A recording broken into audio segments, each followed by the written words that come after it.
Whether it's a product for home or business, farm or factory, you can be sure if it's Westinghouse.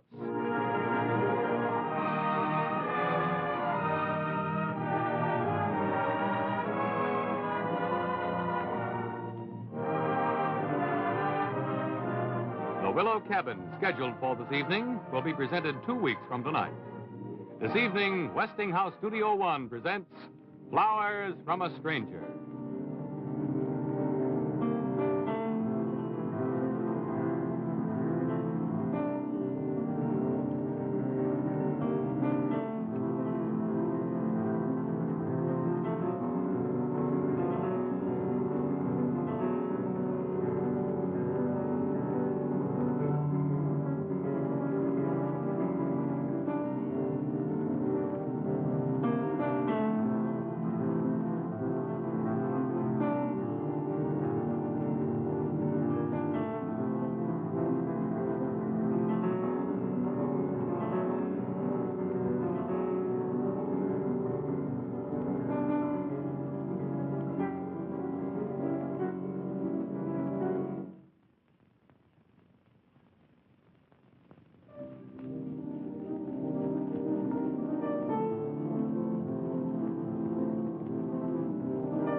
Here.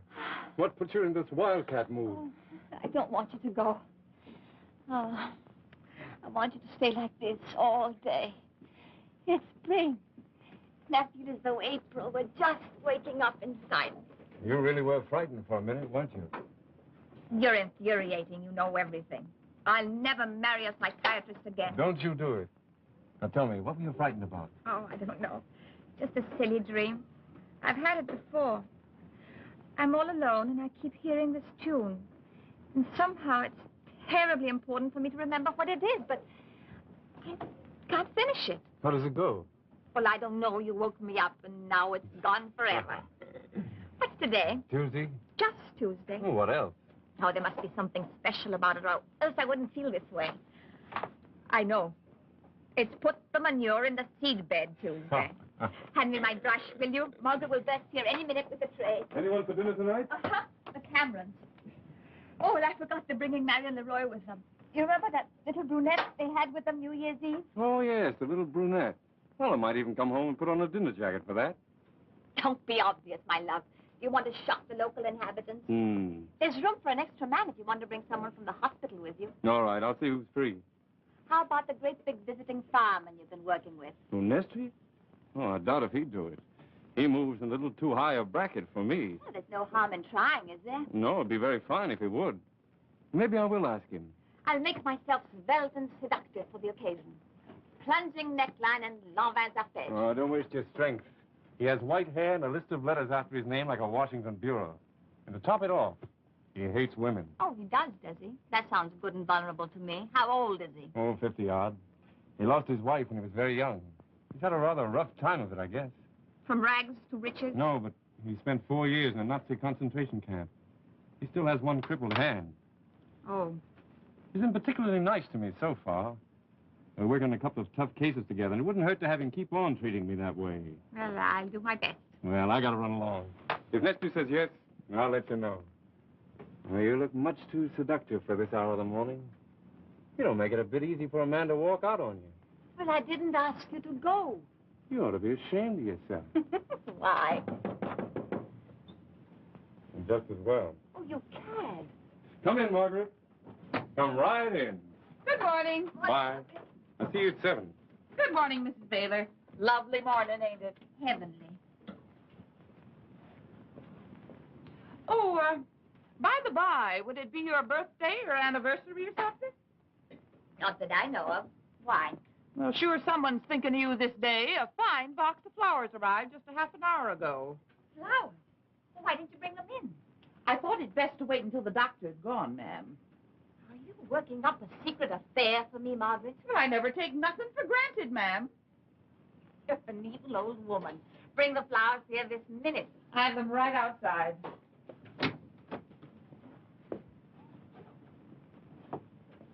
No wonder you were suspicious. I never saw such a box. I was thinking the same thing myself, ma'am. Let's open them up. I'm fascinated. No one sent me flowers since I was My, married. oh my, isn't that grand? No, I don't like white carnations. For Miss Baylor. I can't stand white carnations. Take them away quickly. Please. But don't you even want to see the card? Yes.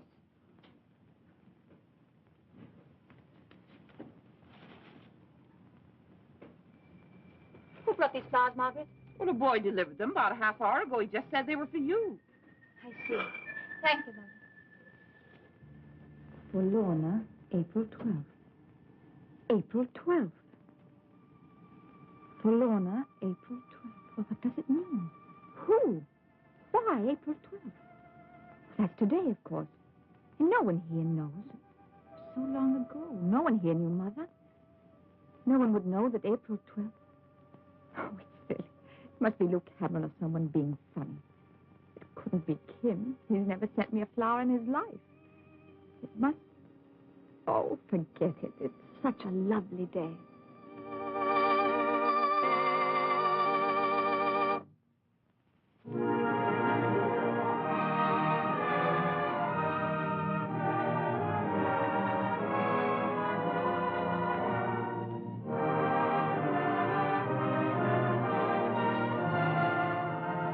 Now that you've seen part one of Flowers from a Stranger, let's turn to our Westinghouse program.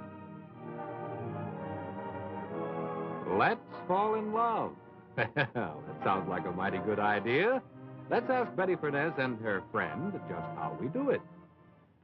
It's easy if you pick the right sweetheart. And we've done that, haven't we, Bill? Oh, you bet we have. And there it is. A sweetheart in any house.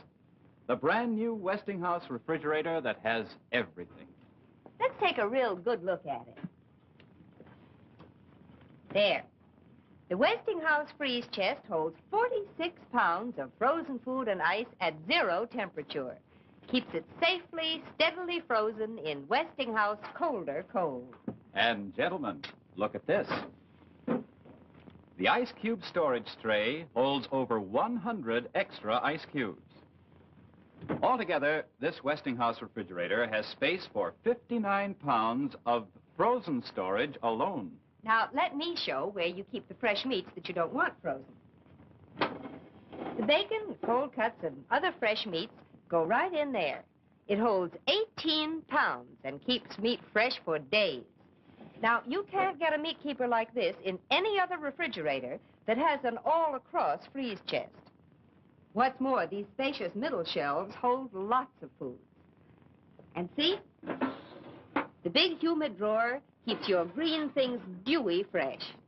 Wouldn't you be proud to own this stunning Westinghouse refrigerator? Sure, and what about the price?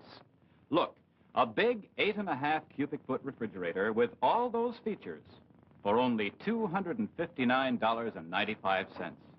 Ever hear of a price like that for all that refrigerator? You'll fall in love with the new Westinghouse refrigerator that gives you so much for such little cost. And you can own this refrigerator for as little as 35 cents a day. Come on in and see it.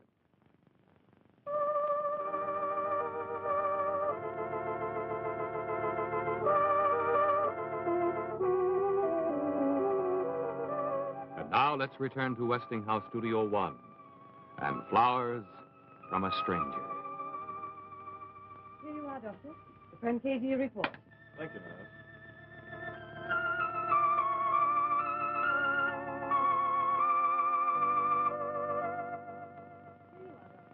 Fantasia report. Thank you. Hello, Dr. Baylor's office. No, I'm sorry. The doctor's been out in an emergency case all morning. No, I can't say when he'll be back. I'll tell him you called, Doctor. Well, perhaps I should give it up. But I particularly wanted to speak to Dr. Bailey this morning. I can't believe that he'll be away much longer. He seldom stays away as long as this, Dr. Nestri. And I'm not in your way here. No, not a bit. Oh, good morning, Dr. Nestri. Oh, there you are, Bela. Have I kept you waiting long? No, not at all. I believe your nurse has some messages for you. Nothing urgent, Doctor. Oh, thank you, Higgins. Oh, then, sir. Cigarette? With pleasure. I am particularly interested in the case of Mrs. Francesi. She's one of your patients. Oh, yes, I just left her, as a matter of fact. She's the one that's been giving me all the trouble this morning. Yes. I understand. Very unusual case. Really? There must be something that escaped me. She's in a manic state at the moment, of course, but... Yes, I understand. But what interests me is the patient's background in relation to her sister. She continues to wish to kill her sister for reasons that are far from clear to me. Furthermore, the ease with which she can be persuaded to transfer that impulse toward anyone else, that's rather unusual. I see she attempted on you one day. Oh, more than once. She'd strangle a cat if she could get her fingers on it. It's a completely hopeless case, I'm afraid. No doubt, no doubt. But I have found that some such apparently hopeless cases do respond to hypnotism. You amaze me more every day, Doctor. Well, I had no idea you had any use for hypnotherapy. Use whatever tools come to hand. We might turn up some very interesting material. In any case, I should like to talk to the patient if that is possible. Oh, of course. I'll have to issue you a pass because of her being in the wing. Won't take a moment. Thank you. Higgins, make out a pass for Dr. Nestri to visit Mrs. Francesi in E47. Bring it in, I'll sign it. Oh, by the way, Doctor, my wife and I wondered whether, by any chance, you'd be free to dine with us this evening. This evening? Why, yes, I believe I am free. And I should be delighted. Good. Lorna will be very pleased. Here's the pass, Doctor. Oh, thank you, Higgins.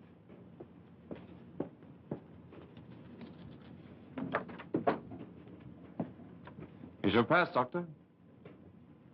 Oh, yes. Thank you very much.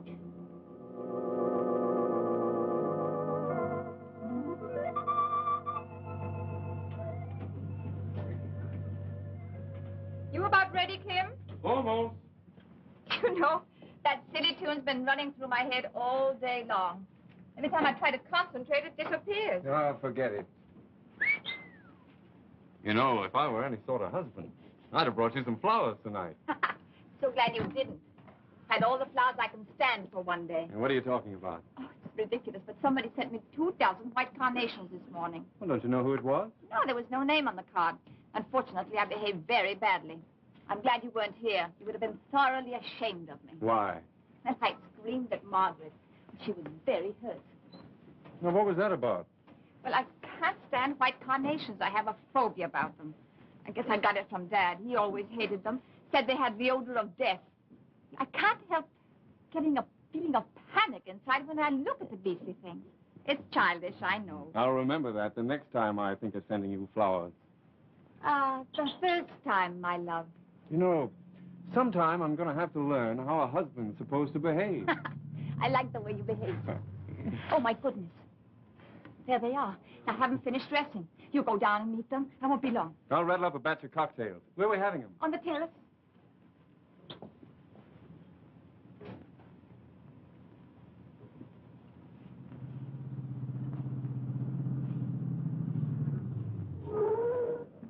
Why should anyone stop there? Halfway in the drive. Why don't they move? Why should they leave their headlights on me? Oh, that's silly. They've just stalled. Maybe they just turned in the wrong drive. There's no reason to feel there's anyone watching me. And yet, I can't help it. I feel he's watching me deliberately. He is watching me. He is. It was probably only Tess and Lou. They're always the last to arrive. It must have been. It must have been.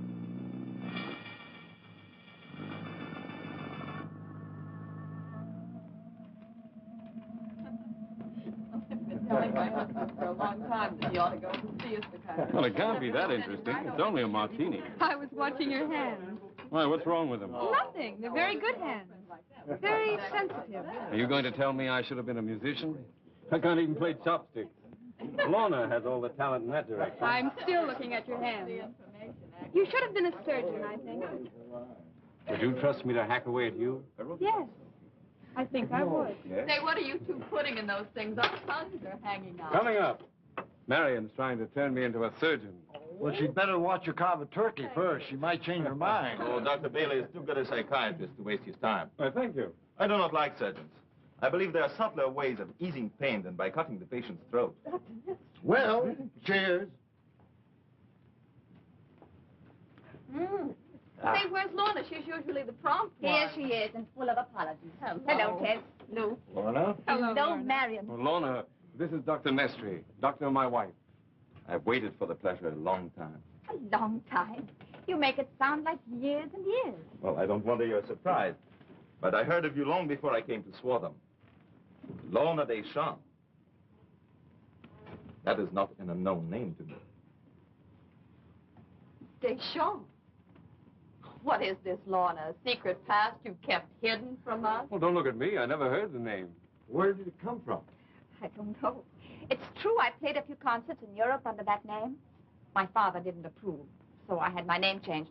In the end, he made me give up playing altogether. Do you mean you don't play anymore? Oh, no, I still play. But it's strictly non-professional now. I'm very lazy about it, I'm afraid. Kim, darling, Margaret has some appetizers. Would you get them, please? Oh, I'm sorry. Good girl, Margaret. I was just coming for It's them. so good to see you, Marion. How long are you going to stay this Oh, I time? must get back next Monday, I'm afraid. I'd love to stay here forever. I love this place. But a girl must eat, I'm afraid. How's the world, Lou? Terrible. Mr. Cameron's our one source of information, Doctor. Oh, yes? He's the owner and editor of the local newspaper. Oh, I read a number of your editorials. They're very good, you know. Very good indeed. Thank you. Lou used to work for the Times, but he got tired of life in the big city. So he came home to roost about 5 years ago. Why? Lazy. Furthermore, in New York, I was just another newspaper man. Here, I'm the leading citizen. I'm weak-minded enough to enjoy the adulation. Well, I understand that. I understand it. Don't let Lou fool you. He's quite a crusader when he gets stirred up. Say, this little girl is getting chilly. Do you mind if we move inside? No, go right ahead.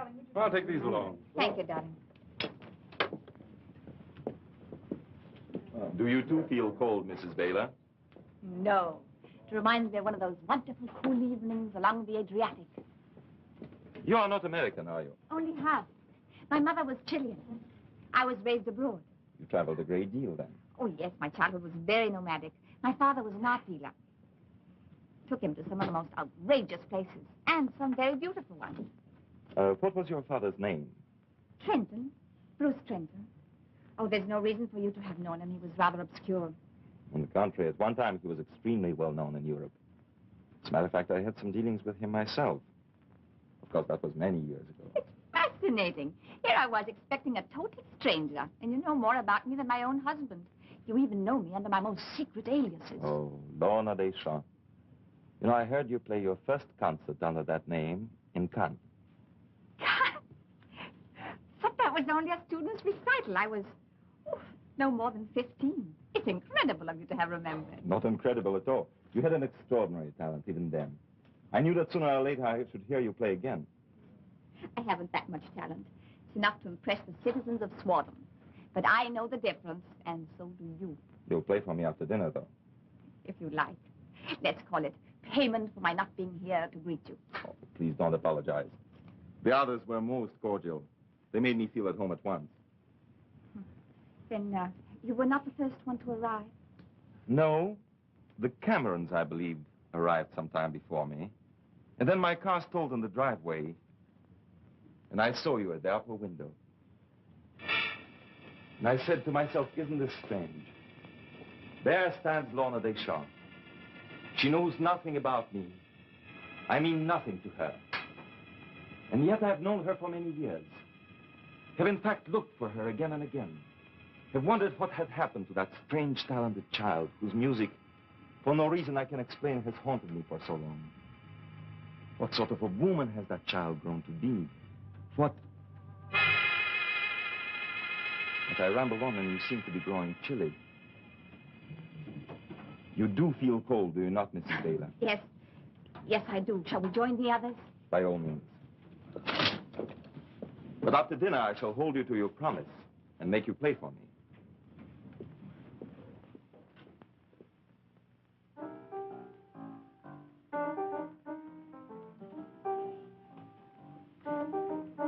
Lorna's doing herself proud tonight. Nestri hasn't taken his eyes off of her all evening. Well, I guess I started it. I told her he wouldn't look at her. Oh. It just shows. You never know.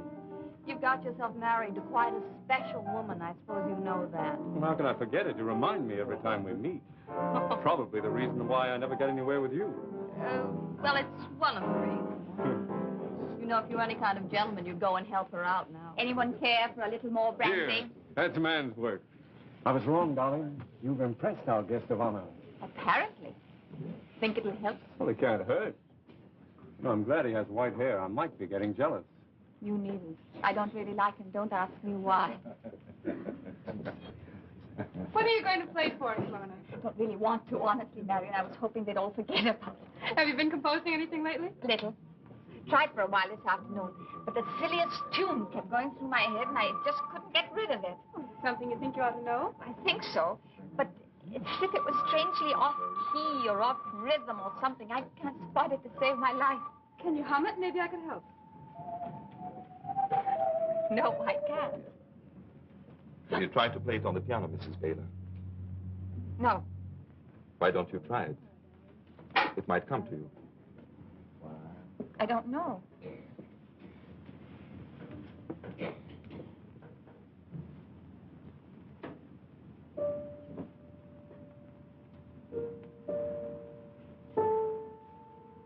I don't recognize it. Try it. Try it again.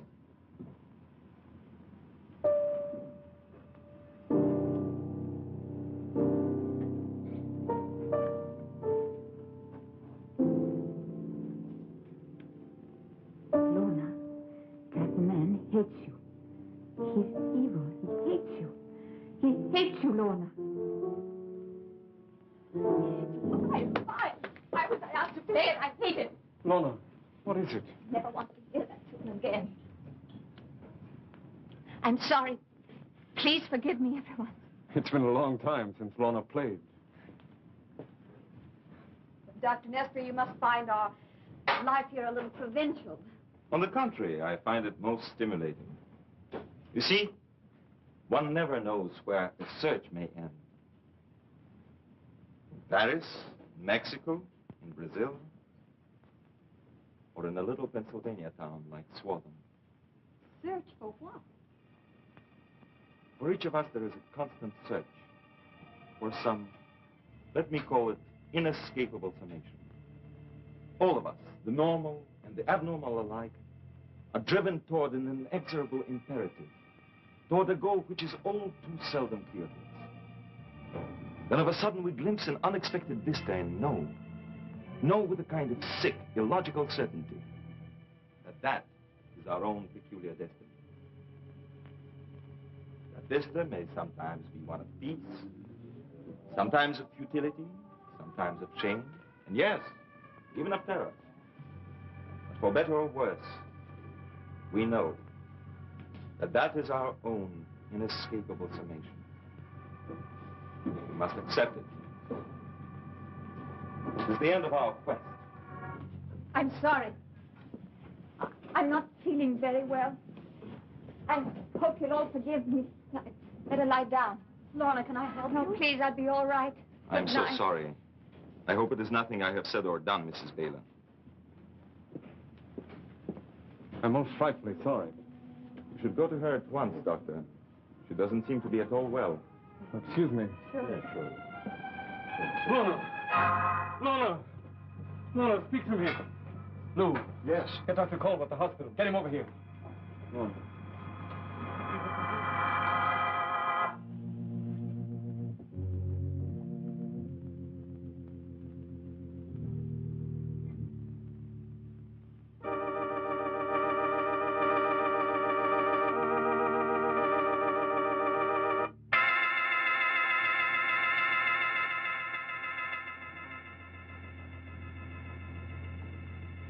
Come in. I wasn't asleep. How do you feel? You look like a new woman. That's what you must have been looking for. A new woman. Silly, you were a sick girl. Kim, do you remember that tune I played? No, and I don't want to. It's thoroughly evil. Yes, it was evil. Been lying here the last 2 days. I kept wondering, where did it come from? Have you any idea? Yes, partly. I feel more and more strongly that it was in some way connected with my mother's death. I was only 5, so it's a little vague to me. Didn't your father ever talk to you about it? No, it was too painful to him. I only knew she jumped in front of a train. I wanted to ask him often, but I didn't dare. Were you with her? No. Are you sure? Wait, Sometime... wait. I seem to remember standing on a long, crowded platform, waiting for a train to come in. And then, suddenly, somewhere quite close to us, someone began to whistle that little tune. And then... No, I can't. Oh, don't try. You've had enough for today. Just lie back and relax. We'll talk about it some more another time. Will I be allowed to go out tomorrow? For a little while.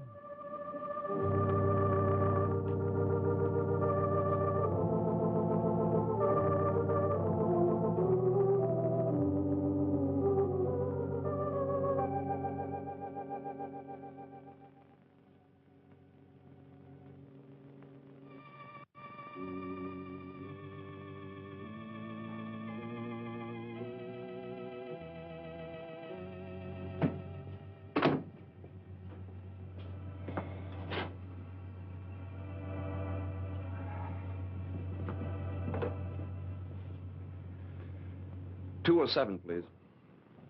Oh, Kim, I was just calling the operating room. I thought I might entice you into a nightcap before we went home. I could use it. How's Lorna coming along? Oh, she's much better the last few days. Been very busy in the garden.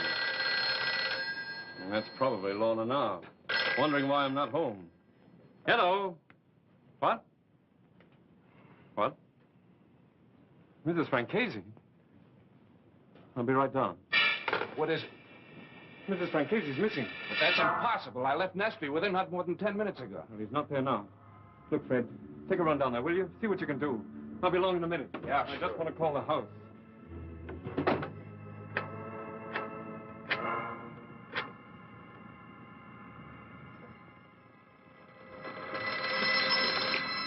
Yes? Oh, yes, Dr. Baylor. I see. Yes, I'll tell her. I'll do that. Yes, sir. Who was it, Margaret? It was Dr. Baylor, ma'am. He's been held up at the hospital, and he wanted you to know so you wouldn't worry. Well, did he say when he'd be home? No, it seems one of the patients is missing, and he has to wait until they find her. Missing? You mean escaped? Yes, ma'am. Was she violent? He didn't say. He just wanted us to lock up and go to bed. Oh, you do look upset, ma'am. Would you like me to bring my things up and sleep in the room next to you? Yes. It's silly of me to be so nervous, but I would like it, Margaret. Well, you just run along then, and I'll lock up. Check the windows. Be sure they're all closed. Yes, ma'am.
Dr. Baylor.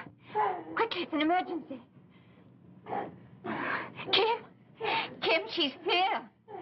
She's here, the insane woman. She tried to strangle Margaret. Come quickly, Kim. Yes. We need you.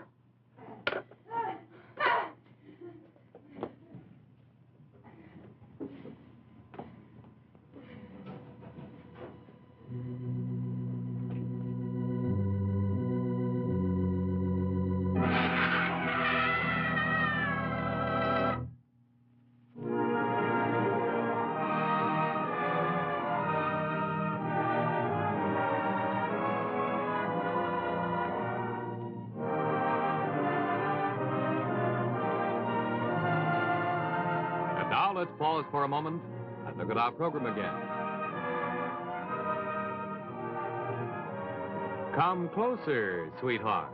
Well, say, I don't think that's fair, because we can't get closer. Oh, but you could. If you had one of the new Westinghouse television sets with the exclusive electronic magnifier that gives you a big close-up image whenever you want it. All you do is turn the electronic magnifier knob, and there, you get the heart of the picture.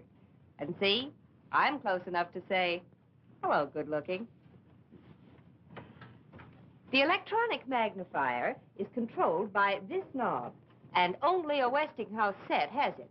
Now, let's suppose that you have this Westinghouse set in your home, and you're watching a dancer doing ballet poses.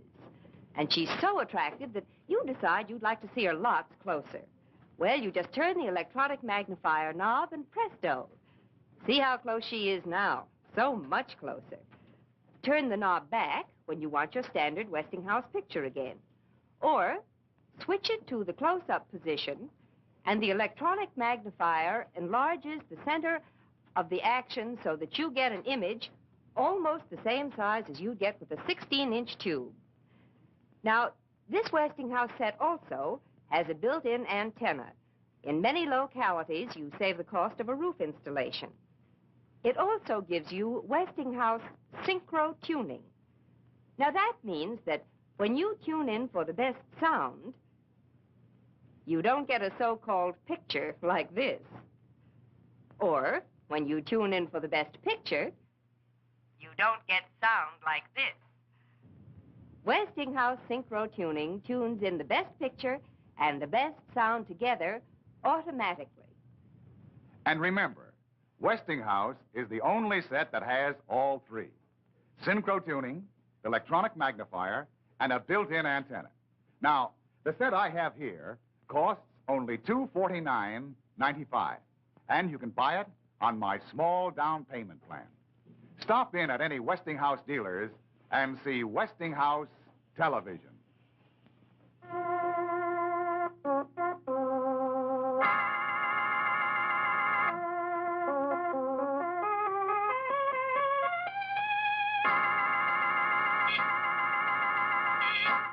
We return now to Flowers from a Stranger.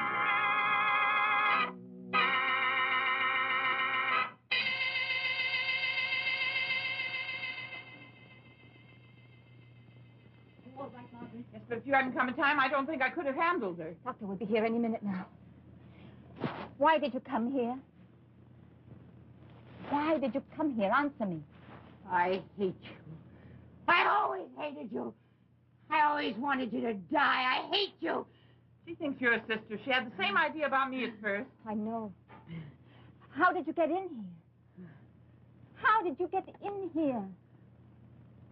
He showed me the way. He knew. Who? He's my friend. You're not my friend. I hate you. I'd like to see you dead. And me dead, too. You.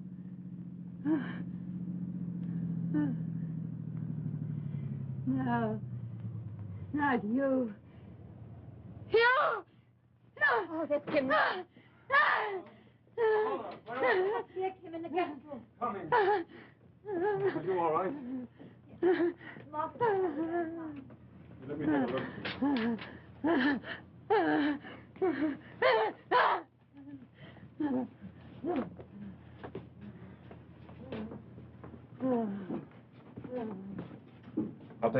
hospital, Kim. You stay here with Lorna. Thanks, Fred. I'll file the report for you. Thanks.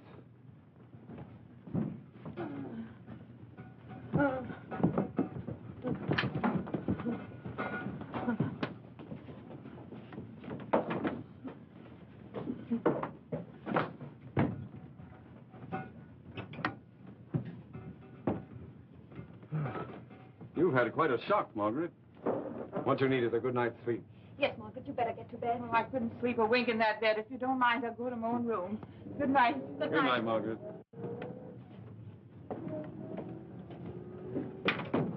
What's this window doing open? I don't know. I closed it myself. The catch is broken. Somebody must have used a crowbar to pry this up. Look at these marks. Yes, I saw them. We'd better get you upstairs into bed, young lady. It's after 3 o'clock. No, not yet, Kim. What? I... Let's have it. Sit here by me, Kim, and try to listen. Is there something you haven't told me? Kim, that woman came here to kill me. She didn't come here by herself. She was brought here. That's a fascinating idea, Lorna. Don't laugh at me, Kim. I know it's true. Lorna, it's almost morning. Can't we let it go? We've had a little sleep. No, if we can't talk about it now. Listen, Kim, I'm frightened. I'm really frightened. This thing isn't over simply because that woman's gone back to the hospital. It's just begun. All right, darling. I think I understand what you're trying to say. You're convinced someone brought that woman here to murder you. Yes, Well, who? someone who knew that I slept upstairs and that Margaret slept downstairs. Who would that be? Me? Fred? Don't laugh. Well, I'm sorry. Have you any other suggestions? Yes. I know who it is. Who? Dr. Nestri. Nestri. Lorna, have you any idea what you're saying? Your tone implies you don't think I'm quite sane. Well, aren't you being a little oversensitive about an implication, Lorna? Perhaps. But I've known from the first night he walked into this house that there was something evil about him. But he wants to kill me. For what possible reason? I don't know. Oh, I realize you've had a shock. I realize Oh, that. Kim, this has nothing to do with any shock. You have to believe that. Well, I'd like to, but it's too utterly fantastic. You've got to see that. I see that window standing open. After I closed and locked it myself, someone took an iron bar and pried it open. Listen to me, Kim. Suppose Margaret hadn't slept upstairs tonight. I would have been alone on that second floor. That woman would have found me there, not Margaret. She would have put her hands around my throat, not Margaret's. I wouldn't have had the strength to fight her off. You'd never know what I'm telling you now. You weren't meant to know. You were meant to think it was an accident. But it wasn't an accident. It was murder. It just doesn't make sense. These things don't happen without any motive. Motive. Yes, I know. You want something clear and logical. Well, I can't give you that, Kim. I can only feel it, pressing closer and closer. I was asleep when Margaret screamed tonight. I've been dreaming. It's not very clear now, but I know I saw my mother's body lying in the cinders on a station platform. In her hand, she held a single white carnation. Oh, Lorna, my dear. These things can be explained so easily. But it's not evidence. All right. You can't walk in. That's not evidence. But this is. I found this lying in front of the open window when I came down to call you. Dr. Nestri always wears a white carnation in his buttonhole. Oh, but this didn't come out of anyone's buttonhole. But look at the length of the stem. You're just trying to build up a case. It's a natural defense attitude. Oh, I see a good bit of it every day, in a more exaggerated form. Oh, Lorna, believe me. Please don't treat me like a patient, Kim. That's all I ask. Well, I could take you away. We could... No! That's all I've ever done. Run away. Oh, Kim, try to understand. Dad pretended that we were always on the move because he was an art dealer. That wasn't true. We were on the move because we were fugitives. The first time they asked me to play the piano in public, Dad almost went out of his mind. He made me dye my hair. He made me change my name. Secretly, I knew it was because I looked too much like my mother. He was in terror at my becoming famous as she'd been. We had no friends anywhere. He wouldn't permit it. He made an exception in your case for only one reason. Because he knew he only had a few days to live. There was someone he was mortally afraid of every moment of the time. I never knew who it was. He never spoke of it to me, but now I know. Oh, Kim. Kim, I can see it in your eyes. You don't believe any of it. You're just being tolerant. Professionally tolerant. Oh, Lorna. Oh, no, please. Go away. Let me alone.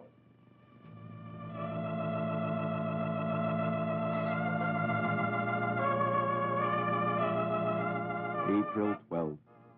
April 12th. April 12th. April 12th. April 12th. I must go. April 12th. I love him so much. April 12th.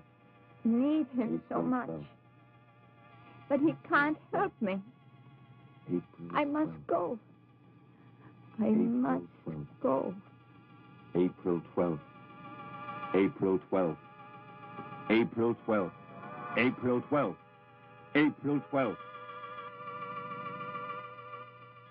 Operator. Operator.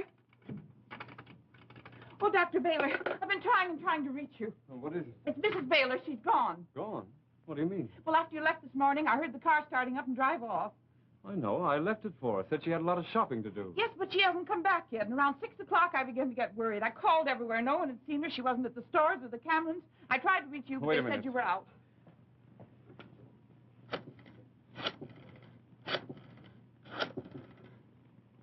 Hello?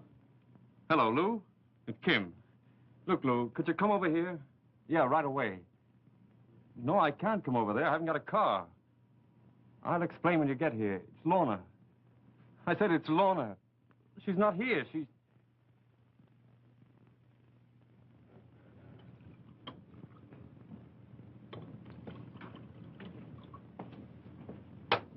Sit down, Kim.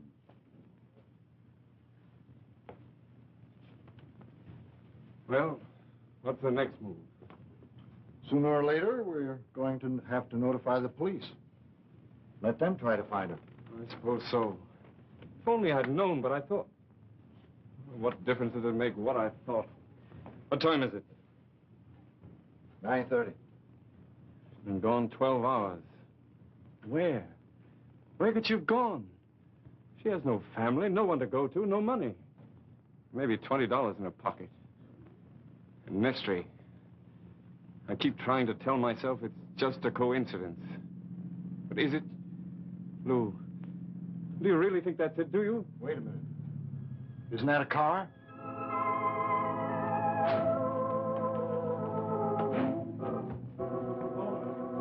Lorna. Hello, Kim. Hello, Lou. Where have you been? I've been crazy.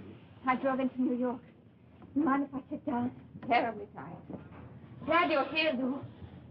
I almost asked you to go with me today. I wish you had.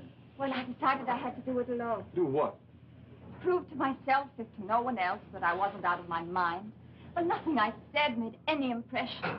I had to get some proof. Of what, Lorna? Proof that my mother did not commit suicide. That she was killed. But, Lorna, that was 22 years ago. That's where I thought you might help, Lou. You see, my mother was quite famous before she married Dad. As Maria Serrano, she was known all over Europe. I thought there must be something in the papers at the time of her death. But I didn't know exactly what, but I had to try. Did you find anything?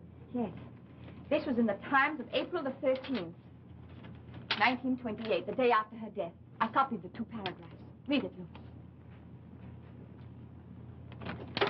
Lou. At the time of the accident, Miss Serrano, Mrs. Trenton, was on her way to New York with her daughter Lorna, aged 5. You were with her then? Yes, I was. Read the next one. Prior to her marriage to Mr. Trenton, Mrs. Trenton had been for a brief period the wife of Dr. Nestri.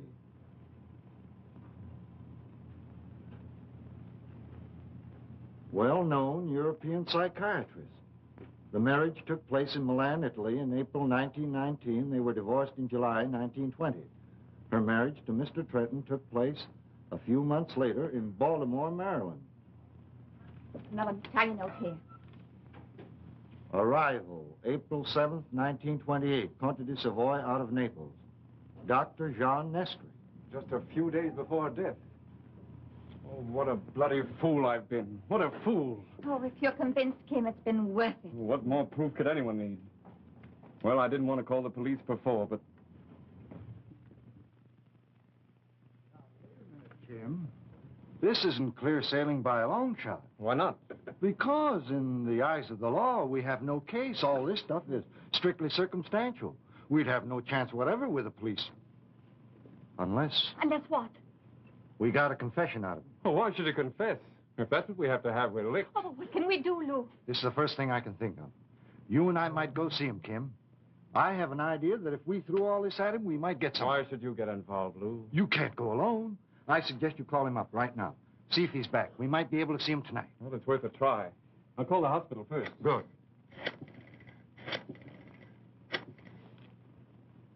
Hello. Hello, this is Dr. Baylor. Is Dr. Nestri there? What?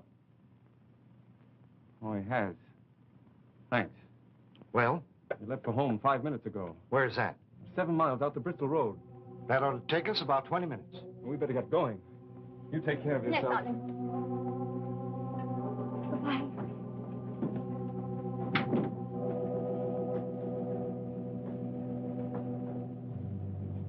Is that Mr. Cameron leaving, ma'am? Yes, Margaret. Dr. Baylor went with him. I won't need anything else tonight, Margaret. Just take this. You can go to bed now. Thank you, ma'am. Thank you. Good night. Night.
I haven't startled you, Mrs. Baylor.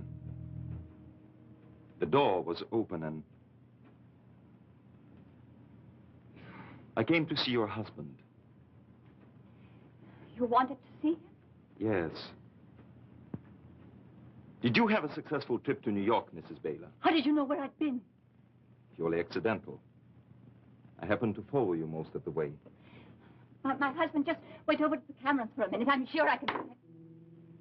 Please don't bother.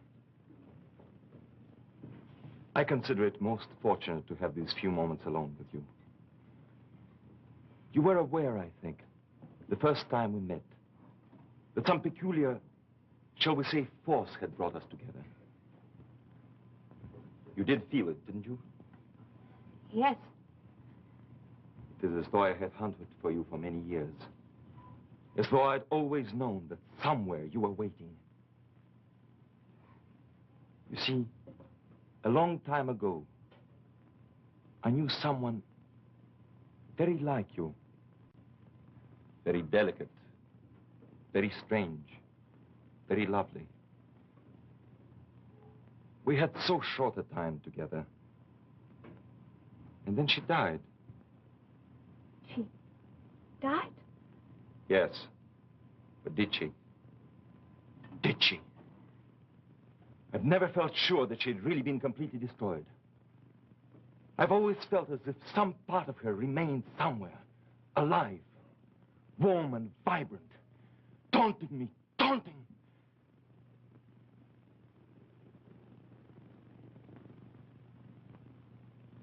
You have eyes very much like hers. The same kind of hair.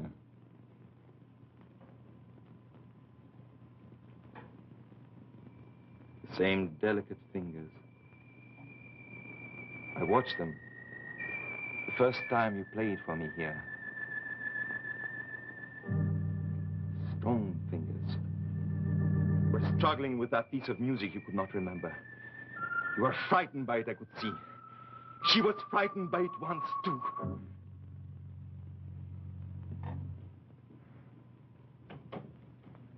I had hoped to hear you play for me at least once again. Would you? If you like. What do you want me to play? I'd rather have you choose.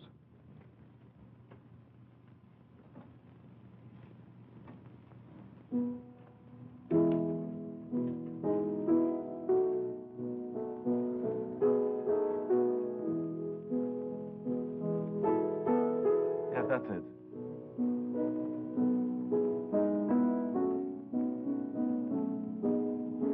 You played that at your first concert. Were you aware of that? No. You were a beautiful child then. You're now a beautiful woman. Thinking of you after that first evening, I found myself saying your name over and over. Maria. Maria. It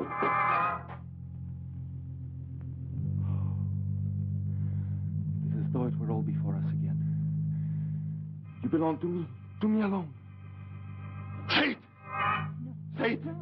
No. Say I am the only one you will ever love. Say it! Say it! No.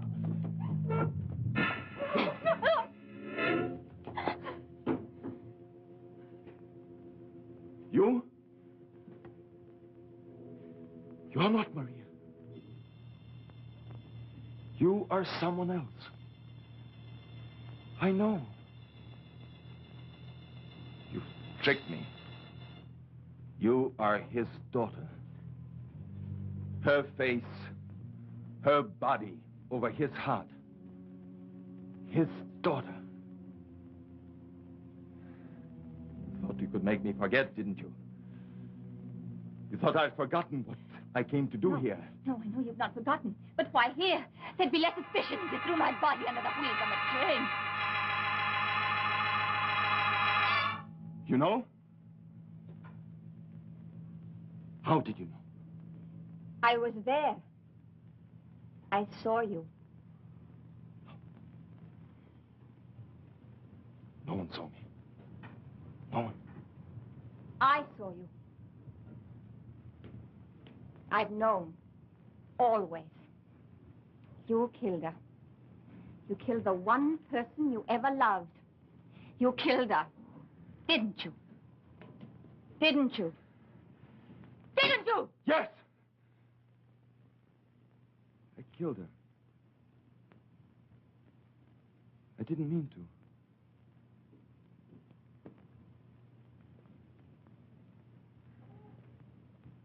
But I could no longer look into her eyes. Those eyes that had once been filled with fire and laughter were cold and empty of feeling. Slow, dead eyes that had lost their youth, that were soiled and full of sloth. I closed those eyes forever. They were not the eyes of the girl I loved. They were not Maria's eyes. So you killed her. And you don't dare look at me. Because when you do, you see the body of the woman you crushed under the wheels of a train. But are you sure she ever died? You see? You aren't sure. Even now. When you held me in your arms, were you quite sure Maria Serrano was dead? No. Do you want to kill the same woman twice? No. Come. No. Touch the cold flesh of what was life. No. Touch it. No. Then you know you're No. really mad. No, don't hurt me. Don't hurt me. Don't hurt me. Don't hurt me. Don't hurt me. Don't hurt me. Don't hurt. Don't hurt. Don't hurt. Don't hurt. Don't hurt. Lorna. Darling. Lorna. Oh, Lorna. it's so good to hear my own name again. Kim, call the hospital quickly. Have them take him away.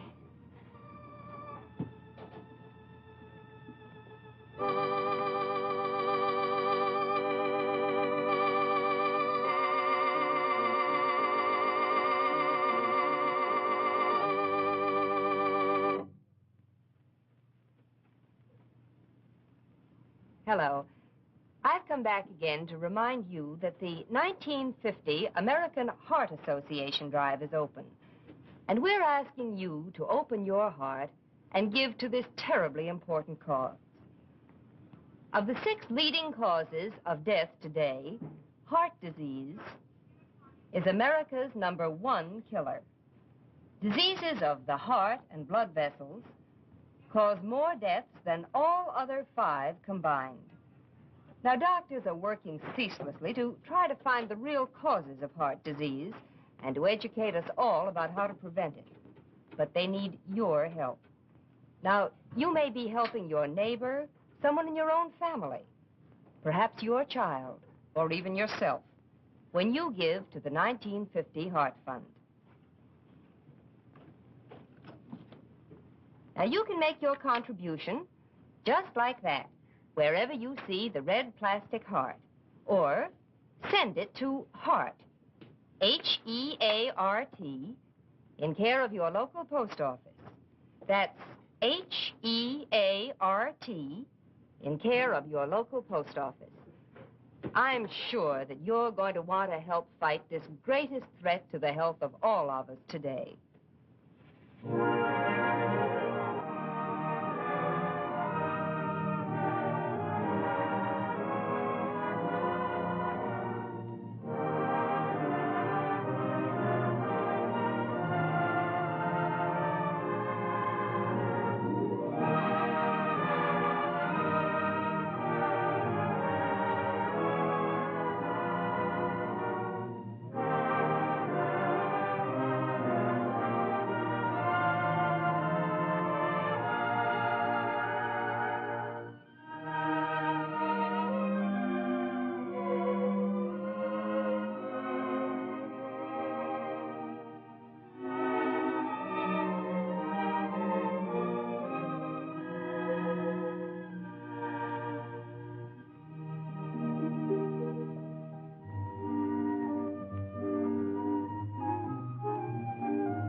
Others in the cast of Flowers from a Stranger were Phil Arthur, Joseph Boland, Virginia Dwyer, Catherine Grill, Lois Nettleton, Ethel Everett, and Catherine Meskill.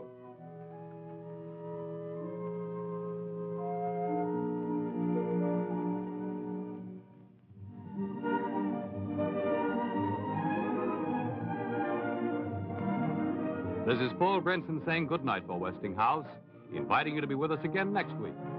Meanwhile, be sure to see the Westinghouse refrigerator that has everything at such modest cost, and the Westinghouse television set with the wonderful electronic magnifier. And now, until next week, good night.